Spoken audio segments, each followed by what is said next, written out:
नमस्कार। हमारे इस खास बुलेटिन भारत एट 7 में आपका स्वागत है। मैं हूं चंद्रशेखर जोशी। इस बुलेटिन में हम आपको रूबरू करवाते हैं विभिन्न राज्यों की खबरों से, लेकिन आइए सबसे पहले आपको दिखाते हैं देश दुनिया की हेडलाइंस। प्रधानमंत्री मोदी महाराष्ट्र के वर्धा में राष्ट्रीय पीएम विश्वकर्मा कार्यक्रम में हुए शामिल। योजना के लाभार्थियों को प्रमाण पत्र और ऋण किया जारी। कहा, योजना वर्षों पुराने कौशल को विकसित भारत के लिए उपयोग करने का रोड मैप। पारंपरिक हुनर का सम्मान, कारीगरों का सशक्तिकरण सरकार की प्रतिबद्धता।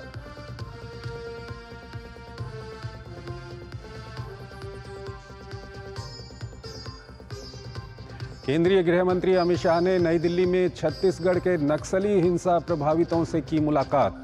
पीड़ितों ने गृह मंत्री के साथ साझा की अपनी व्यथा। 3 महीने में प्रभावितों के लिए योजना लाने का दिया आश्वासन। गृह मंत्री ने कहा, देश से नक्सलवाद के दंश को खत्म करने के लिए सरकार प्रतिबद्ध।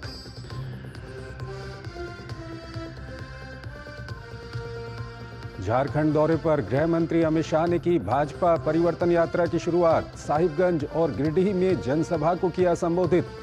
जेएमएम सरकार पर जमकर बरसे। कहा, भ्रष्टाचारी सरकार को हटाकर राज्य में परिवर्तन लाना भाजपा की प्राथमिकता। घुसपैठियों की समस्या का समाधान केवल भाजपा से ही संभव।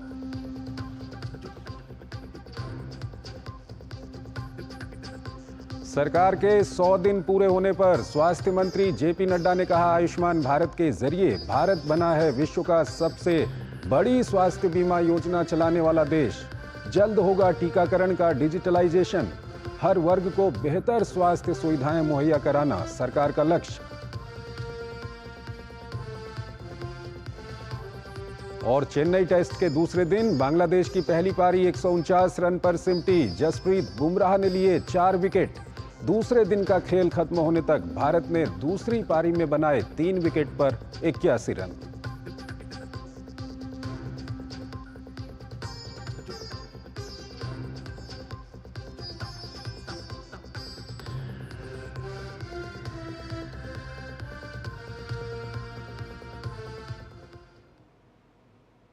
और आइए सबसे पहले बात करते हैं राष्ट्रपति द्रौपदी मुर्मू के झारखंड दौरे की। राष्ट्रपति द्रौपदी मुर्मू अपने झारखंड के 2 दिवसीय दौरे के क्रम में रांची के ICAR राष्ट्रीय कृषि उच्चतर प्रसंस्करण संस्थान के शताब्दी समारोह में शामिल हुई। इस दौरान उन्होंने कृषि वैज्ञानिकों और किसानों से संवाद कर उनका हौसला बढ़ाया। राष्ट्रपति ने संस्थान परिसर में एक पेड़ मां के नाम अभियान के तहत पौधारोपण भी किया। राष्ट्रपति द्रौपदी मुर्मू 2 दिवसीय दौरे पर झारखंड पहुंची। इस दौरान उन्होंने राजभवन में मूर्ति गार्डन का उद्घाटन किया और उसके बाद ICAR निशा के शताब्दी समारोह में शामिल हुई और एक पेड़ मां के नाम अभियान के तहत पौधारोपण भी किया। रांची के नामकुम स्थित ICAR राष्ट्रीय कृषि उच्चतर प्रसंस्करण संस्थान ने अपनी स्थापना के 100 वर्ष पूरे कर लिए हैं। संस्थान के शताब्दी समारोह में बतौर मुख्य अतिथि राष्ट्रपति द्रौपदी मुर्मू शामिल हुई और लाह, रेसिन और गोंद के वैज्ञानिक उत्पादन में संस्थान के योगदान की सराहना की। राष्ट्रपति ने कहा कि उच्चतर कृषि के जरिए ग्रामीण क्षेत्रों में औद्योगिकीकरण को बढ़ावा दिया जा सकता है, जिससे रोजगार के नए द्वार खुलेंगे और पलायन रुकेगा। सेकेंडरी एग्रीकल्चर के विकास के ग्रामीण क्षेत्रों में उद्योगीकरण को बढ़ावा दिया जा सकता है। यदि रोजगार के अवसर ग्रामीण क्षेत्र में भी उपलब्ध होंगे तो लोग आर्थिक कारणों से गांव नहीं छोड़ेंगे। राष्ट्रपति ने कहा कि जनजातीय समाज के लिए लाह का उत्पादन आय का महत्वपूर्ण साधन है। उन्होंने कहा कि लाह आधारित उत्पादों को बढ़ावा और बाजार उपलब्ध कराकर जनजातीय समाज की जिंदगी में बदलाव लाया जा सकता है। भारत में लाह का उत्पादन मुख्य रूप से जनजातीय समाज द्वारा किया जाता है। ये जनजातीय समाज की आय का एक महत्वपूर्ण साधन है। उन्होंने कहा कि हमारे देश में बहुत बड़ी जनसंख्या की आजीविका कृषि आधारित है और सरकार द्वारा कृषि सुधार के लिए कई कदम उठाए गए हैं। राष्ट्रपति ने कहा कि गांव में कृषि आधारित उद्योगों को बढ़ावा दिया जा रहा है। उन्होंने कहा कि देश में सबसे बड़ी भंडारण योजना पर काम शुरू हुआ है।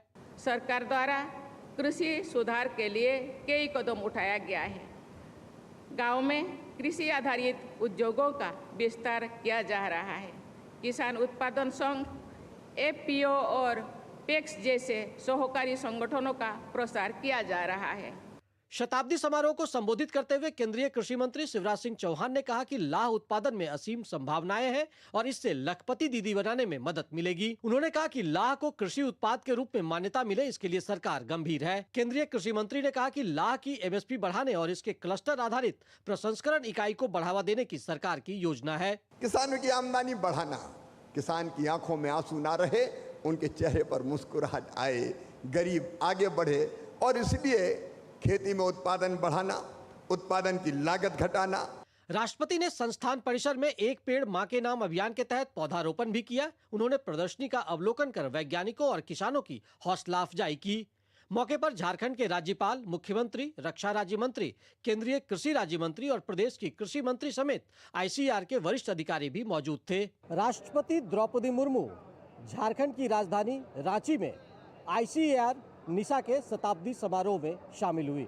इस दौरान उन्होंने कहा कि लाह की खेती के जरिए जो आदिवासी बहनें हैं वो आत्मनिर्भर बन सकती है। अपने सहयोगी राज मनोहरन के साथ मैं दिवाकर कुमार, दूरदर्शन समाचार, रांची। और आइए अब आपको झारखंड की ओर लिए चलते हैं। यहाँ पर न सिर्फ लव जिहाद बल्कि लैंड जिहाद के मामले भी सामने आ रहे हैं। झारखंड के संथाल परगना की हम बात कर रहे हैं। इस इलाके में लव जिहाद और धार्मिक परिवर्तन के जरिए लैंड जिहाद के मामले लगातार सामने आ रहे हैं।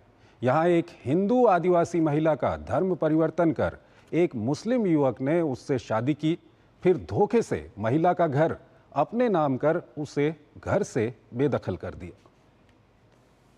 झारखंड के संताल परगना क्षेत्र में लव जिहाद और धार्मिक परिवर्तन के जरिए लैंड जिहाद का मामला एक बार फिर से सुर्खियों में है। बीजेपी का आरोप है कि संताल परगना में बड़ी संख्या में बांग्लादेशी घुसपैठ आ रहे हैं जो आदिवासी महिलाओं से शादी करके उनका धर्म परिवर्तन कर रहे हैं, जिससे राज्य की डेमोग्राफी बदल रही है।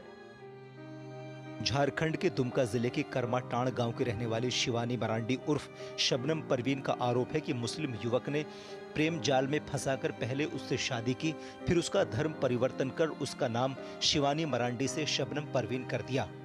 शिवानी मरांडी उर्फ शबनम परवीन की शादी पश्चिम बंगाल के रामपुर हाट में वर्ष 2013 में मोहम्मद नसीम से हुई थी। शिवानी ने 3 कट्ठा जमीन खरीदी थी जिसे नसीम ने अपने नाम पर करवा लिया था। शादी के बाद शिवानी के 4 बच्चे हुए, जिनमें से 2 की मौत हो गई और 2 बच्चे जीवित हैं।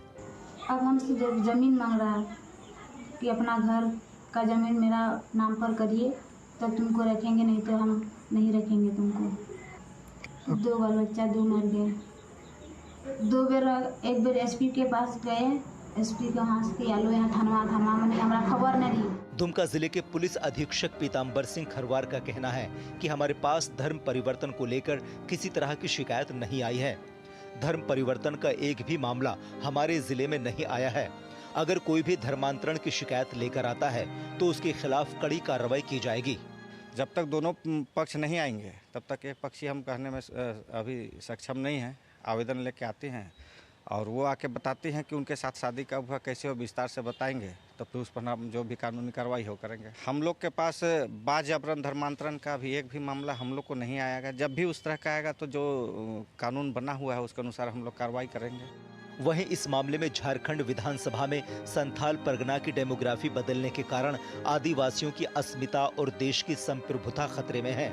लेकिन राज्य सरकार घुसपैठियों को अपना वोट बैंक मानकर तुष्टीकरण की राजनीति कर रही है। एक बार फिर संथाल परगना में लव जिहाद और आदिवासी महिलाओं की धर्म परिवर्तन के मुद्दे को उजागर करती है। ऐसे में सवाल ये उठता है कि कब तक होली वाली आदिवासी महिलाओं को ऐसे मामलों में फंसाकर उनका शोषण किया जाएगा या राज्य सरकार उन पर कोई ठोस कदम उठाएगी। Somesh Patel, DD news, Dumka, Jharkhand. और आइए अब आपको राजस्थान की ओर लिए चलते हैं। 3 तलाक का एक हैरान कर देने वाला मामला यहाँ सामने आया है। पीड़ित महिला सुरैया ने अपने पति के खिलाफ 3 तलाक देने और प्रताड़ना का आरोप लगाया है। सुरैया ने कोतवाली पुलिस थाना में मुस्लिम महिला विवाह अधिकारों की सुरक्षा अधिनियम 2019 के तहत मामला दर्ज कराया है। पीड़िता का आरोप है कि पति ने उसके साथ मारपीट की और 3 बार तलाक कहकर उसे घर से बाहर निकाल दिया। पुलिस ने मामला दर्ज कर जांच शुरू कर दी है। इसके साथ ही पीड़िता का मेडिकल भी कराया गया है। खत्म नहीं हो रहा 3 तलाक का दंश। शादी के 21 साल बाद महिला को दिया 3 तलाक। टोंक में एक महिला ने पति और ससुराल वालों पर लगाए गंभीर आरोप। केंद्र सरकार द्वारा ट्रिपल तलाक पर बैन और कानून बनाए जाने के बाद एक उम्मीद जगी थी कि अब ऐसे मामले शायद देश में देखने को नहीं मिले। हाल ही में ताज़ा मामला आया है टोंक शहर की कोतवाली में, जहां पीड़िता ने आरोप लगाते हुए कहा है कि उसकी शादी को 21 साल हो गए, 21 साल बाद 3 बार तलाक कहकर उसके पति ने उसे तलाक दे दिया है। राजस्थान के टोंक में रहने वाली सुरैया खान पर शादी के 21 साल बाद 3 तलाक का कहर टूटा है। सुरैया खान के पति केसर मियां उर्फ फुरकान खान ने उसे 3 तलाक देकर दर दर भटकने पर मजबूर कर दिया। पीड़ित महिला ने अपने पति और ससुराल वालों के खिलाफ मारपीट सहित प्रताड़ित करने का भी आरोप लगाते हुए कोतवाली पुलिस थाना में मुस्लिम महिला विवाह अधिकारों की सुरक्षा अधिनियम 2019 के तहत मामला दर्ज कराया है। पीड़ित सुरैया खान ने अपनी रिपोर्ट में लिखा है कि उसकी शादी मुस्लिम रीति रिवाजों के अनुसार 10 जून 2003 को केसर मियां उर्फ फुरकान पुत्र सादिक खान से हुई थी। विवाह के बाद से ही उसका पति व अन्य ससुराल पक्ष के लोग संतान न होने पर उसे सालों से परेशान करते आए हैं, जिसके कारण वो मानसिक व शारीरिक रूप से अवसाद में थी। पीड़िता का आरोप है कि 16 सितंबर 2024 की रात को उसके पति केसर मियां ने छोटी सी बात को लेकर उससे मारपीट की और फिर 3 बार तलाक बोलकर उसे घर से निकाल दिया। सुरैया का कहना है कि जब देश में ट्रिपल तलाक पर रोक लग चुकी है तो कानून के खिलाफ जाकर तलाक देने वाले उसके पति के खिलाफ भी सख्त से सख्त कार्यवाही होनी चाहिए। 21 साल हो गए फुरकान मियां से हुई थी शादी और ये परेशान करते, सास नंदे परेशान करती थी। कभी पानी नहीं भरने दे रही, कभी खाना नहीं दे रही, कभी किचन में ताला लगा रही हैं, कभी दरवाज़ों में कुंडी लगा रही कि बाहर नहीं जाए। और मैं जब उन लोग से बोलती, कुछ बोलती, शिकायतें करती तो वो लोग है ना मियाँ से कहते, मियाँ से कह के पिटवाते थे मुझे। मियाँ कहते थे मैंने तेरा नहीं सुना, जो मैंने देखा वो सुना है। वो लोग रिकॉर्ड कर लेते थे। कोतवाली पुलिस थानाधिकारी भंवरलाल वैष्णो ने बताया कि इस मामले में पुलिस मामला दर्ज कर चुकी है और जांच शुरू कर दी है। साथ ही महिला का मेडिकल कराया गया है। ये महिला है सुरैया पत्नी फुरकान निवासी गुलजार बाग। इसने अपने पति के खिलाफ रिपोर्ट दी है 3 तलाक के संबंध में। तो वो रिपोर्ट हम दर्ज कर रहे हैं। वो दर्ज करके उसका मेडिकल करवाया और कानूनी कार्रवाई की जाएगी। वो तो अनुसंधान में पता चलेगा। बाकी जो नया कानून बना हुआ है उसके तहत मुकदमा दर्ज करके और आगे की कार्रवाई की जाएगी। उसके धक्का मुक्की और उसकी जो कुछ छोटी मोटी चोटें लगी हुई है उसका मेडिकल करवा रहे हैं। शादी के 21 साल बाद 3 बार तलाक बोलकर तलाक पीड़िता सुरैया खान को उम्मीद है देश में बने ट्रिपल तलाक को लेकर कानून से कि आखिर उस कानून के तहत निश्चित तौर पर उस पर जुल्म ढाने वालों को सजा जरूर मिलेगी। Ravi Tailor, DD news, Tonk. अभी हम दूसरे राज्यों की खबरों की ओर चलेंगे, लेकिन उससे पहले एक छोटा सा ब्रेक लेते हैं।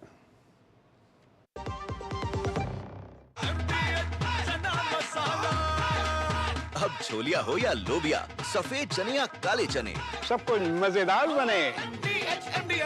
सारी छुर्रियां भर देती हैं, दीवार हमवार कर देती हैं। तो पुट्टी भर ले, हाँ पुट्टी भर ले। वंडर वॉल पुट्टी दे एक परफेक्ट फिनिश। काट!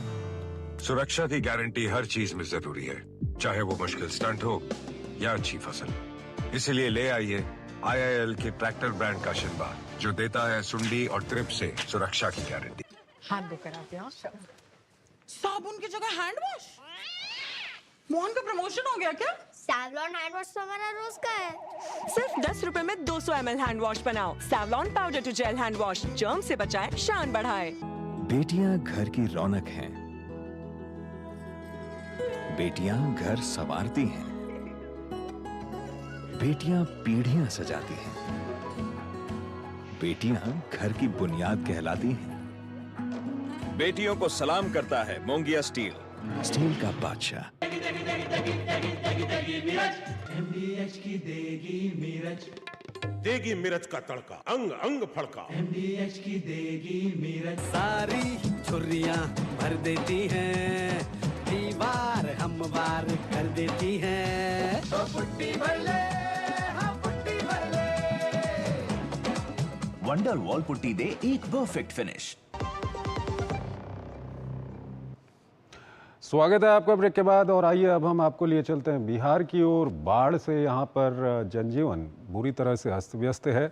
बिहार में पिछले 5 दिनों से मानसून की स्थिति कमज़ोर बनी हुई है, मगर दूसरे राज्यों में होने वाली बारिश के कारण गंगा के साथ कई नदियों में उफान देखा जा रहा है। इससे राजधानी पटना समेत कई जिलों में बाढ़ का खतरा मंडराने लगा है। ये रिपोर्ट देखिए। बिहार की राजधानी पटना में गंगा नदी का जलस्तर खतरे के निशान को पार कर गया है। इसे देखते हुए सीएम नीतीश कुमार ने भी बढ़े जलस्तर का हवाई सर्वेक्षण किया। इसके बाद अधिकारियों को जरूरी दिशा निर्देश दिए।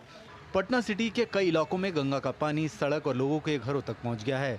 इससे लोगों को परेशानी का सामना करना पड़ रहा है। खतरे को देखते हुए पटना जिला प्रशासन ने ग्रामीण इलाकों में 76 सरकारी विद्यालयों को 21 सितंबर तक बंद करने के आदेश दिए हैं। दूसरी तरफ बाढ़ अनुमंडल में जमींदारी बांध के टूटने से पंडारक प्रखंड के कई गांवों में गंगा का पानी घुस गया है। गंगा के अलावा कर्मनासा का जलस्तर भी खतरे के निशान से ऊपर पहुंच गया है। इससे उत्तर प्रदेश से बिहार का संपर्क टूट सकता है। छपरा में NH-19 पर बाढ़ का पानी चढ़ गया है। साथ ही निचले इलाकों में पानी भर गया है। इसके अलावा गंडक, सरयू, कोसी, महानंदा और सोन के जलस्तर में भी लगातार बढ़ोतरी जारी है। नदियों में उफान के कारण सैकड़ों एकड़ जमीन में लगी फसल को बड़ा नुकसान हुआ है। गांधी घाट एक साइट है हमारा जो शहर में है, NIT के पास है। तो वहाँ सुबह जो था लेवल था, अभी भी वही लेवल है। इसका मतलब है ना कि अभी पानी का स्तर स्थिर है, बढ़ नहीं रहा है। ऊपरी जो रिच है ना गंगा का, उसमें बहुत तेज़ बारिश हुई है और जो सहायक नदियाँ हैं उनसे भी पानी लगातार आता रहा है। इसलिए अभी पिक पास हो रहा है। ये मतलब जो मैक्सिमम डिस्चार्ज है वही पास हो रहा है और वो कल तक पास हो जाएगा। कल सुबह तक वो पास हो जाएगा। उसके बाद वो फिर जलस्तर गिरना शुरू हो जाएगा, तेज़ी से गिरेगा वो। मौसम विभाग के अनुसार मानसून सीजन के दौरान प्रदेश में सामान्य से 27% कम बारिश हुई है। राज्य में अब तक 919.9 मिलीमीटर बारिश होनी चाहिए थी, जबकि सिर्फ 676.1 मिलीमीटर हुई है। मौसम विज्ञान केंद्र के अनुसार बिहार में अगले 5 दिनों तक मानसून की स्थिति कमजोर रहेगी। एक लो डिप्रेशन जो पहले बना हुआ था, अब वह पूर्वोत्तर मध्य प्रदेश और उसके आसपास के क्षेत्र के पास बना हुआ है। इस कारण राज्य में मानसून की कमजोरी रहेगी। नदियों में जलस्तर बढ़ने से सैकड़ों लोगों को पलायन करना पड़ रहा है। हालांकि सरकार लोगों की मदद की हर संभव कोशिश कर रही है। इसके साथ ही उन्हें जरूरी सामान उपलब्ध कराया जा रहा है। केंद्रीय जल आयोग के अनुसार अगले 2 से 3 दिनों में गंगा समेत अन्य नदियों के जलस्तर में कमी आने की संभावना है। उधर मौसम विभाग का कहना है कि अगले 5 दिनों तक बिहार में मानसून की स्थिति कमजोर बनी रहेगी। लिहाजा इस बीच लोगों को बाढ़ से थोड़ी राहत मिल सकती है। कैमरामैन कुमार जय के साथ DD न्यूज़ के लिए मधुरेश नारायण। और चलिए अब आपको लिए चलते हैं हिमाचल प्रदेश की ओर। यहाँ पर सिरमौर में अवैध निर्माण पर हंगामा मचा हुआ है। अवैध निर्माण और बिना पहचान के रह रहे प्रवासी लोगों के मुद्दे को लेकर मामला गर्मा गया है। हिंदू संगठनों का कहना है कि बाहरी राज्यों से विशेष समुदाय के लोग बिना रिकॉर्ड के आकर अवैध गतिविधियों में लिप्त हो रहे हैं। हिंदुओं के साथ साथ स्थानीय मुस्लिम व्यापारियों का भी कहना है कि अवैध निर्माण पर प्रशासन को सख्त से सख्त कार्रवाई करनी चाहिए। शिमला के संजौली में अवैध मस्जिद निर्माण मामले के बाद उपजा विवाद अब पूरे प्रदेश में तूल पकड़ने लगा है। इसी कड़ी में सिरमौर जिला में भी अवैध निर्माण को लेकर प्रश्न उठने लगे हैं। हिंदू संगठन लगातार अवैध निर्माण पर कार्रवाई की मांग कर रहे हैं, लेकिन इसके साथ ही एक और मामला सुलगता जा रहा है और वो है प्रवासियों की वेरिफिकेशन का मामला, जिसे लेकर सिरमौर जिला में मुस्लिम समुदाय ने मुखर होकर ये बात कही है कि प्रवासियों की वेरिफिकेशन होनी चाहिए और अगर पंजीकरण में कोई कमी पाई जाती है तो सख्त कार्रवाई अमल में लाई जानी चाहिए। हिमाचल प्रदेश का सिरमौर जिला भी अवैध निर्माण और बिना पहचान के रह रहे प्रवासी लोगों को लेकर उपजे विवाद से अछूता नहीं है। जिले में ये मामला लगातार तूल पकड़ रहा है। राष्ट्रीय बजरंग दल गौ रक्षा प्रमुख शुभम सैनी के अनुसार जिले में करीब 130 मस्जिदें और मज़ारें हैं, जिनमें अधिकतर मस्जिदें अवैध तरीके से बनाई गई हैं, जिनकी जांच होनी चाहिए। हाल में ही सिरमौर जिले के पावटा साहिब में हिंदू संगठनों ने प्रदर्शन कर आरोप लगाए थे कि यहां बड़ी संख्या में बाहरी राज्यों से विशेष समुदाय के लोग पहुंच रहे हैं, जिनका कोई रिकॉर्ड नहीं है और अवैध गतिविधियों को अंजाम दे रहे हैं। जो लोग बाहर से आ रहे हैं उनका वेरिफिकेशन होना बहुत इम्पोर्टेंट है। कल को ये लोग कोई क्राइम करें, कोई कुछ करें, तो इनको तो कैच करना इम्पॉसिबल हो जाएगा। जैसे अब रिसेंटली नान में देख सकते हैं, थोड़े दिन पहले कुछ बाइक्स पकड़ी गई हैं, शायद दर्जन या आधा दर्जन। उनमें से एक के पास भी आधार कार्ड नहीं था। इन केस अगर ऐसे व्यक्ति कोई क्राइम करके भाग जाते हैं तो उनको कैच करना बहुत इम्पॉसिबल ही हो जाएगा एक टाइप से। सेकंड, अवैध निर्माण आप देख सकते हैं हिमाचल में किस हिसाब से बढ़ रहा है, उसी हिसाब से हम चाहते हैं कि हमारे जिला सिरमौर में भी जो अवैध निर्माण है इसके ऊपर, खासकर मस्जिदों पर, इसके ऊपर जो है हमारा गवर्नमेंट जो है थोड़ा ध्यान दे, क्योंकि ये बिल्कुल ही अवैध रूप से जो है हिमाचल प्रदेश में फैले जा रहे हैं। साथ ही अंजुमन इस्लामिया नाहन के अध्यक्ष बॉबी अहमद का कहना है कि निश्चित रूप से इन मामलों में जांच होनी चाहिए। बाहरी राज्यों से आने वाले हर व्यापारी को अपना पंजीकरण करवाना चाहिए। जो बिना पंजीकरण के रह रहे हैं उन पर प्रशासन को कार्रवाई करनी चाहिए। किसी भी अवैध निर्माण पर प्रशासन को नियम अनुसार कार्रवाई करनी चाहिए। बाहर से लोग, व्यापारी कहीं भी आकर रोजगार कर सकता है, इसमें कोई बुराई नहीं है। लेकिन अगर आप किसी शहर में जाते हो, रहते हो, खाते हो, पीते हो, रोजगार करते हो, तो आपको चाहिए कि उस शहर के जो प्रशासन है वहाँ पर अपने डॉक्यूमेंट चेक कराए। दिक्कत क्या है उसमें चेक कराने में? लेकिन लोग सुनते ही नहीं। जो बाहर से आए हुए व्यापारी होते हैं उनको बता भी दिया हम लोगों ने कि अपने डॉक्यूमेंट चेक करा लो। ये बोलते हैं जी अभी 10 दिन लेंगे, 15 दिन लेंगे, 3 महीने हो गए कहते इन लोगों को। तो अगर ये लोग नहीं मानते भैया तो जैसी प्रशासन इनके ऊपर कार्रवाई करे वो करनी चाहिए फिर तो। हिमाचल प्रदेश में शिमला और मंडी समेत कई इलाकों में अवैध तरीके से मस्जिदों के निर्माण का मामला काफी चर्चा में है और अब सिरमौर से भी इस तरह की खबरें आने के बाद अवैध निर्माण के खिलाफ कार्रवाई और बाहरी राज्यों से आ रहे लोगों की पहचान को लेकर मांग तेज होती जा रही है। अब ये मामला केवल शिमला का ना रहकर पूरे प्रदेश का हो गया है। जगह जगह इस मामले को लेकर के प्रदर्शन किए जा रहे हैं। कहीं अवैध निर्माण के स्थान पर खुदाई की मांग की जा रही है तो कहीं अवैध मस्जिदों से पानी और बिजली के कनेक्शन काटे जा रहे हैं। और अब समय ये आ गया है कि विपक्ष द्वारा सरकार पर सवाल उठने भी शुरू हो गए हैं। देखना ये होगा कि अगली सुनवाई के बाद कोर्ट की तरफ से इस मामले पर किस तरह का रुख नजर आता है और प्रदेश में क्या स्थिति बनती है। कैमरा पर्सन राकेश कुमार के साथ हेमलता शर्मा, DT न्यूज। एक और छोटा सा ब्रेक लेते हैं यहाँ पर। सारी छुर्रियां भर देती हैं, दीवार हमवार कर देती हैं। तो पुट्टी भर ले, हाँ पुट्टी भर ले। वंडर वॉल पुट्टी दे एक परफेक्ट फिनिश। बढ़िया है। प्राकृतिक हल्दी, मिर्ची, धनिया। नहीं, मिर्ची, धनिया, हल्दी, MDH। कार तो काफी डैमेज हो गई। नो प्रॉब्लम, मैंने पॉलिसी बाजार को बुला लिया। सर, कार का रिपेयर और क्लेम सेटलमेंट सब हम संभाल लेंगे। इतनी जल्दी? काफी महंगा कार इंश्योरेंस लिया होगा। काफी सेव किया पॉलिसी बाजार से। पॉलिसी बाजार पे कार इंश्योरेंस कंपेयर करके 8,000 रुपए तक बचाओ। सुरक्षा की गारंटी हर चीज में जरूरी है, चाहे वो मुश्किल स्टंट हो या अच्छी फसल। इसलिए ले आइए IIL के ट्रैक्टर ब्रांड का शिनबार, जो देता है सुंडी और ट्रिप से सुरक्षा की गारंटी। गोल्डी मसाले के 100 ग्राम के स्पेशल पैक्स में फ्रेशनेस लॉक है। ऐसे गोल्डी मसाले जहाँ जाए रिश्ते बनाए। सारी छुर्रियां भर देती हैं, दीवार हमवार कर देती हैं। तो पुट्टी भर ले, हाँ पुट्टी भर ले। वंडर वॉल पुट्टी दे एक परफेक्ट फिनिश। स्वागत है आपका ब्रेक के बाद और आइए अब आपको लिए चलते हैं ओडिशा की ओर। ओडिशा की राजधानी भुवनेश्वर में सैन्य अधिकारी की महिला मित्र से शारीरिक और यौन उत्पीड़न की हैरान करने वाली खबर सामने आई है।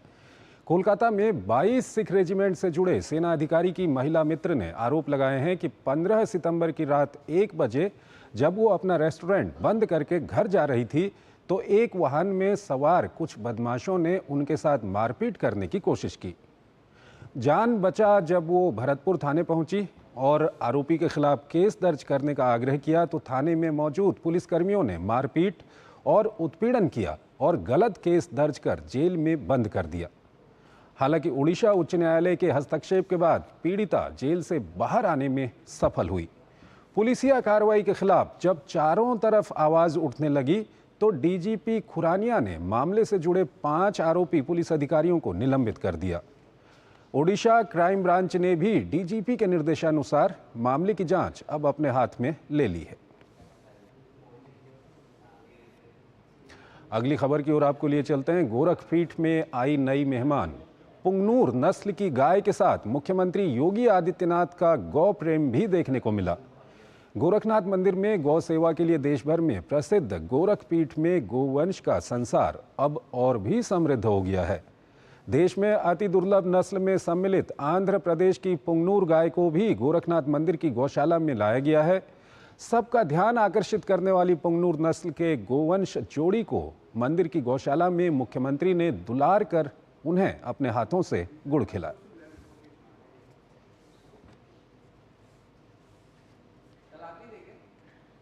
तो भारत@7 में आज फिलहाल इतना ही। आप हमारी पूरी टीम को इजाजत दीजिए। नमस्कार।